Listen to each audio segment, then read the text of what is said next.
So, there is one really good secret to beat maladaptive daydreaming. Sometimes people disassociate and daydream, and it's in response to stress in their environment. It's a coping mechanism that can be easily beaten with a certain trick. So, I had crazy maladaptive daydreaming, and I daydreamed as a kid so much, and I actually turned it around because back when I was a kid, I didn't know how to deal with any of the stress that was in my life. I didn't know how to acknowledge it or to change things.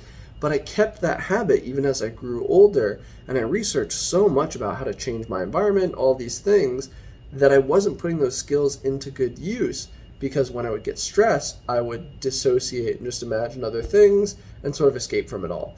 So, in order to change that habit over, you need to take a look at your stress response. The mindfulness is really important of you to be mindful of what you're feeling.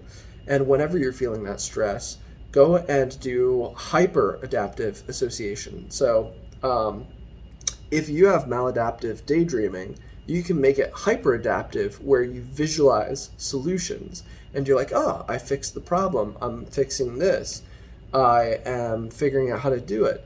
If you know how to approach that situation, it's easier for you to visualize a real outcome and then work your way towards it. So that's the difference between creating a fantasy and then just visualizing a plan of action. And that helped me tremendously. If there's something I don't want to do, I will visualize myself dancing and blasting through that task and getting it done. It can be super easy if you have something like cleaning that you don't want to do. Just imagine yourself as Cinderella, having the time of her life just cleaning the house and breaking it into small chunks and then visualizing what's going to happen at the end of that cleaning session as well.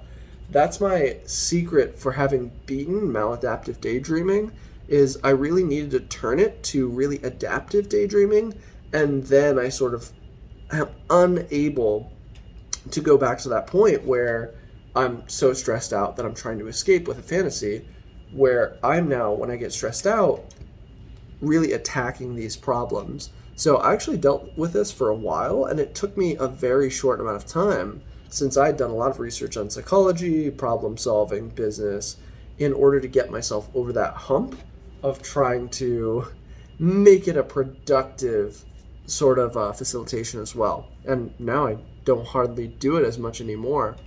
It's just easier for me to acknowledge that stress and come up with more positive coping mechanisms than to just forget about it and have escapism and watch TV or visualize and fantasize about whatever.